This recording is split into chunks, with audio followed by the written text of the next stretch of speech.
Aujourd'hui, on va parler du livre Maraîchage biologique, la méthode d'Eliot Coleman. C'est une traduction, évidemment. Si vous lisez en anglais, je vous conseille de lire le livre original. Mais on a une traduction qui est faite par Actes Sud. C'est une traduction de son premier livre, je crois. Euh, mais c'est une traduction. En fait, ce qu'il faut saisir là-dedans, c'est qu'évidemment, il y a eu des compléments qui ont été ajoutés, mais la publication date de 1968. Et c'est ce qui fait aussi que cette lecture-là est encore plus géniale parce que déjà en 68, c'était mis sur papier.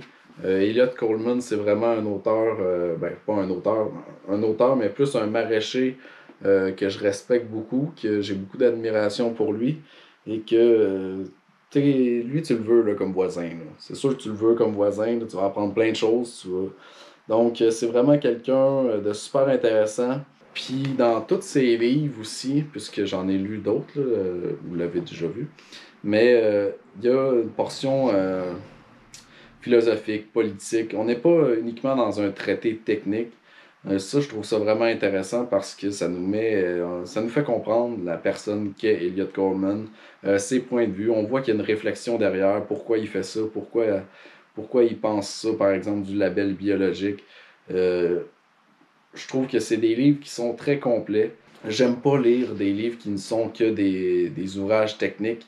Je trouve que c'est un peu comme lire une liste d'épicerie. Puis souvent, c'est pas nécessairement applicable. Tu sais, moi, je suis au Québec, là, ici, là, c'est pas tout ce que je vais lire va être applicable. Et évidemment, les dates, il faut les changer tout au niveau du potager. Mais le philosophique, le politique reste toujours actuel, ça reste toujours ancré, puis ça permet aussi une certaine réflexion.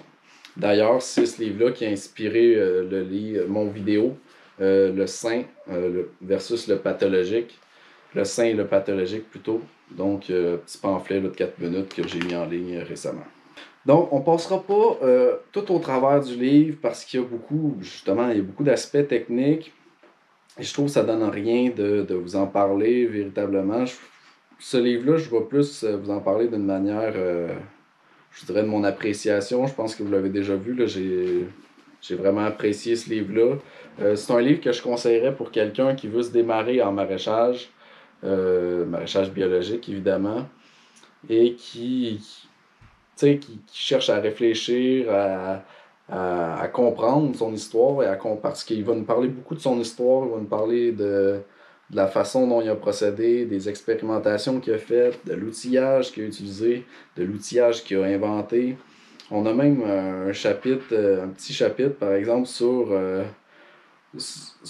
comment renvoyer une personne, donc comment renvoyer un travailleur qui n'est pas efficace. On va nous parler de l'efficacité des travaux. On couvre vraiment beaucoup de choses, donc c'est vraiment une très bonne lecture. On va parler du sol, de la création d'un sol fertile, puisque lui il est passé d'un sol très acide avec tu sais, ce qu'il y avait, c'est des conifères sur son terrain. Donc, il a transformé petit à petit ce sol-là en une terre très riche pour faire sa production. Comment il a conçu son kiosque, qui est un kiosque mobile sur une remorque. Donc, c'est vraiment très simple, très efficace. Euh, Ça couvre pas mal tous les ensembles. Là. Regardez, on a ces poules. Il nous dit, par exemple, que c'est vraiment intéressant d'avoir des animaux en lien avec son maraîchage, puisque ça va apporter de la fertilisation du sol, mais ça apporte un revenu supplémentaire. Donc, lui, il a choisi des poules. Et puis, il déplace ces poules-là avec ses serres. Donc, ça fertilise son sol, ça lui donne un revenu supplémentaire. Il vend des œufs, il vend également des poules de première année. Une poule qui a 1 an de ponte, il les vend également. Euh, Ça augmente ses revenus. Puis, on nous mentionne aussi il y a une partie de sa ferme, en fait, qui va être de la production de fleurs. Donc, avec sa conjointe. Il a fait ça parce que il est évidemment dans un secteur assez touristique. Je pense que c'est un secteur où il y a beaucoup de chalets, donc on a des va-et-vient. Une partie de sa clientèle est touristique, est issue du tourisme. Et Les fleurs sont un bon marché pour lui, mais il a surtout choisi de vendre des fleurs parce que ça lui permettait de garder ses employés plus longtemps. C'est-à-dire que lorsqu'on fait du maraîchage, bien évidemment, c'est saisonnier, mais là, avec ses fleurs, ça augmentait la saison. Donc, avec tout ce qu'il y avait sur toutes les facettes de son terrain, ben, ça lui permettait de garder ses employés annuellement, donc d'avoir vraiment un employé, plusieurs employés sur toute la période de l'année. Parce que, disons-le, c'est difficile de trouver des employés lorsqu'on fait du maraîchage. Les employés saisonniers, c'est vraiment difficile. Il n'y a pas beaucoup de monde qui veulent travailler uniquement l'été. Évidemment, les gens veulent une stabilité financière. Donc, ça faisait en sorte que ces travailleurs avaient une stabilité financière. Il y avait toujours des travaux à faire. Donc, on va nous parler de la posture, comment tenir